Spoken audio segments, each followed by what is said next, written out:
Hi there, Katie here. Today we are going to be doing some Zentangles. I'm going to flip you guys right around and show you my example right now. All right. You see? There we go.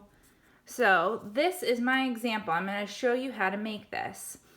These are Zentangles, and it's usually done just with pen.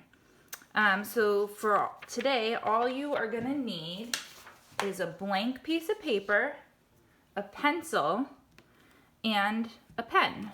Any kind of pen will do. If you have an art pen, great. If not, I'm just using one of my favorite pens. So you can use whatever you like. It could be in color, it doesn't have to be in black.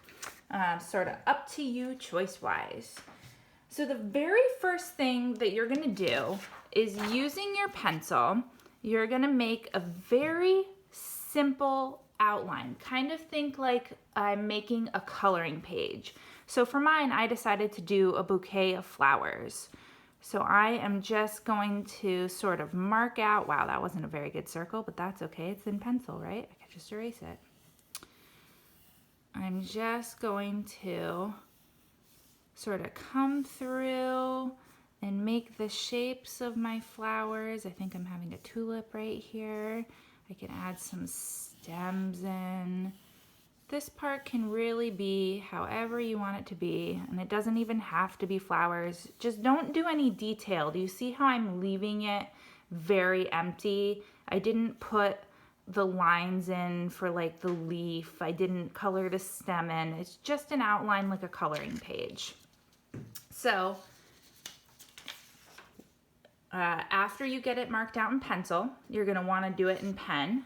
And for quickness's business, I did it in pen already. All right. So the next thing that you're gonna do is use some patterns. Now the patterns, you can look up online Zentangle patterns and you'll get a lot of ideas. I do have a page here that I am gonna go over a couple of quick ones with you, especially the ones I use to fill in mine. So let's start. I used a circle to trace some circles. This was my testing my patterns. So one of the patterns I did is just circles, and you kind of go and you make them all different sizes like that. Can you see that? So I kind of marked them out with pencil, and now I'm going over them in pen. And then you want to come back and color in the outside around.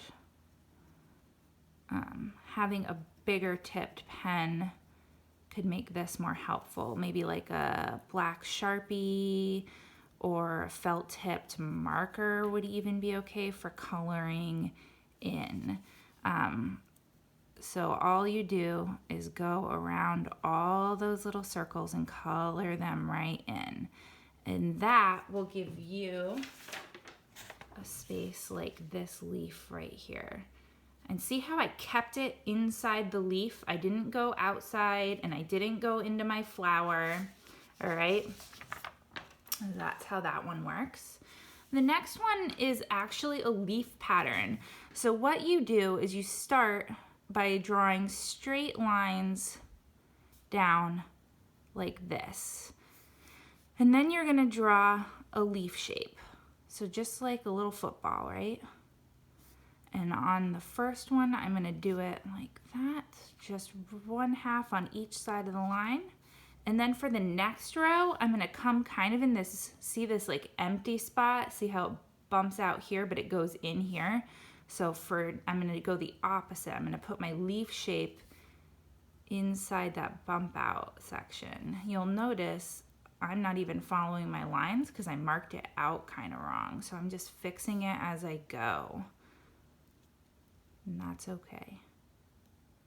Working in pen is tricky. Sometimes you just have to make do with what you've done. So I've got that marked out. Now I'm gonna come back in and I'm gonna make my leaf pattern.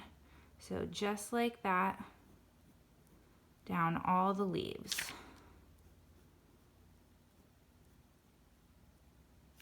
Missed that one up there. going on this one. So you just kind of start where the leaf gives you. So if it runs off the page, you just stop. Watch, just like that. Oh, I can't do another one. I can do maybe a half a one. So you just kind of guess at how many you need. And then this one actually, you color in black in the outside area too. And that really makes the leaves pop out. Just like that. So you're gonna color in the blank space going around the leaves. Just like that. And if I carried that all the way through, it would end up looking just like this part. Okay. This one is a bunch of U's touching. So a U start, there, U, they're sideways, but can you see them? Right? And I'm trying to make them kind of go to the same point. Can you see that? They're like pointing, their points are pointing at each other because I want to put a dot in between. I'm going to go do the other side.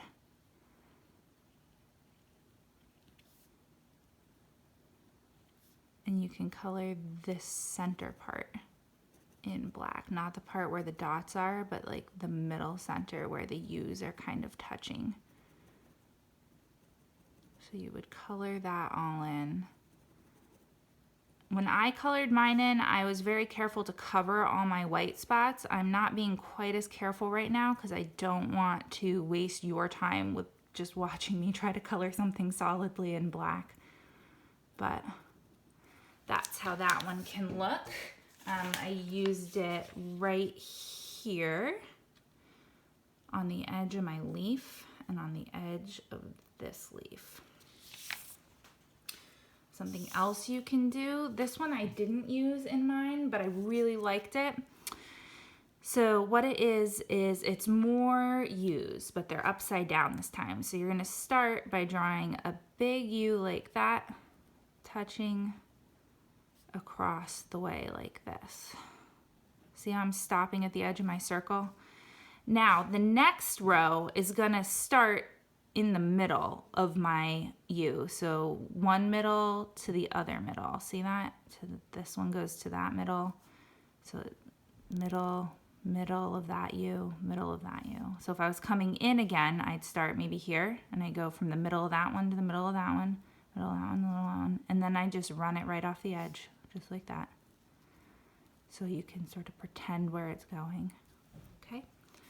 Then you come back in and you add 2 more U's. One U like that and then a smaller U. And you're going to color the smaller U in black and the bigger U up here in black. And you're going to leave one white so it gets kind of stripy looking. You see that?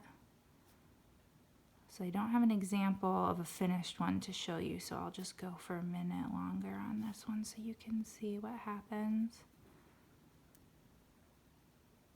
Like that. See that? If I was gonna do one up here, I would do this one. I would actually make a little bottom U so that it doesn't completely color in.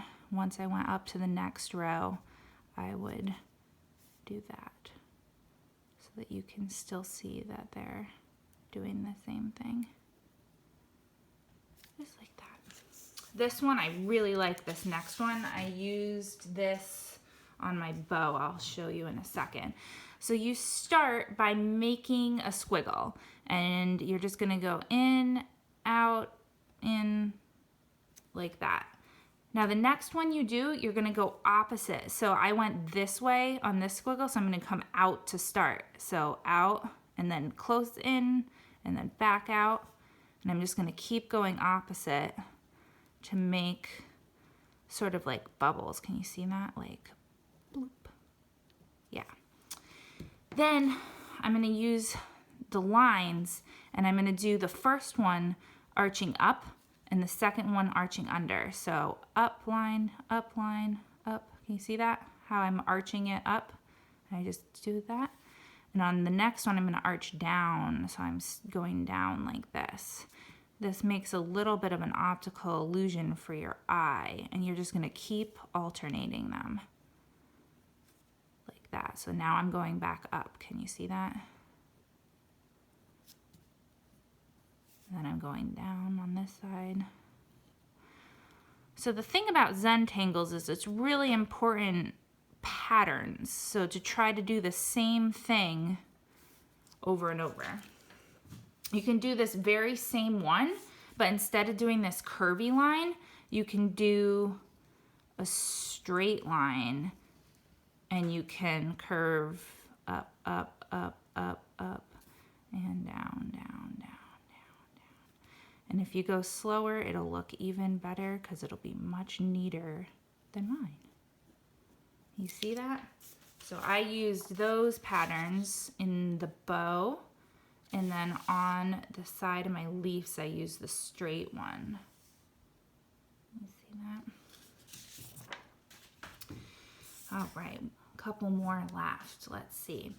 This one, you do sort of squiggles, and you're gonna make that nice and thick, this line, so that it's nice and solid. So I'm just tracing over mine a couple of times to try to make it nice and thick. Once again, if you had a thicker pen, you could switch pens instead of tracing it over and over. And then the background on this one is just straight lines, and when you hit these little squiggles, you lift your pen and continue. So lift. You could also use a ruler. That's a good way to do this one. All right, so you just keep making straight lines and lifting your brush, or not your brush, your pen, when you hit something. This next one is just spirals. So you just do a little spiral around and around, starting small circle, bigger, bigger, bigger, bigger, and around, and you just keep doing them so that they are touching each other, and you just use them so that they touch. Does that make sense? The other way I saw to use a spiral I kind of liked, it was to make spirals sort of spiraling in different directions off of each other. That one goes there, this one goes that way, and just kind of building, and you can put little leaves on the edge too, leaves on the outside of these ones. They look pretty neat. You could even color those in if you wanted to. The leaves, you can make them black, but you just kind of little like that. Okay. Another one you can do is triangles. So this one starts with doing a in pencil, actually. This one you want to do in pencil first. You're going to start by doing straight lines across, like that, and then you can zigzag. Just a normal zigzag, just like that. And then you're going to use your pen now, and you're going to draw the trace. See how I'm following the shape of the triangle that I made by doing my zigzag? And when it goes off the edge, I only put the little corner in.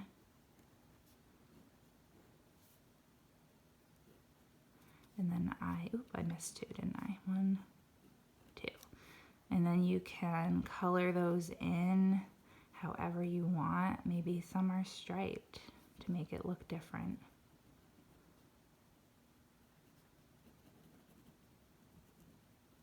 Well, if I was really doing a pattern, this one should be striped too. So I'm going to go back and do those in, but that's kind of your choice how to color those. But then when you go back and erase, it leaves just the really good triangle pattern. So you won't have any of those extra marks. All right. This one here, this one I really liked. I used it on mine as well. So starting with straight lines again. Straight lines. And then you come and you do diagonal lines. So this one is going this way. Oops. Like that. So now I'm going to come over to the next row and I'm going to go off of the point. So I'm going to make sure that they are touching points. Can you see that? I'm starting where the other one ended and I'm going in the opposite diagonal. And then I'm going to go back to the other one, but I'm stopping once again, right where I left off. I start back up. Oop, right? See that? And that one looks really fun too. There it is as the ribbon on my bow. This one is just checkerboard. That one is pretty simple. So you start by making a kind of like graph paper, right? Checker across. This is another one that having a ruler might really help. And then you're gonna just pick one to color black. Okay, so for my checkerboard, I've picked this one is my black. So now I'm gonna go and I'm gonna do every other one black in this row. So skip one, next one. And skip one, next one. Now when I go to this row, I'm gonna go opposite. So if this one is black, this one's gonna be white. So I'm gonna color this one. And then I'm gonna skip one and color this one. Oop. All right, can you see how that checkerboard works? Although I should go back up and color this tiny little corner there. All right. This one is fun, it's a little trickier, but it also starts with straight lines. So you start by putting straight lines sort of the same distance apart if you can. And then you're gonna use sort of a diamond pattern. So you're gonna go like that and up, and you're making diamonds that are like touching.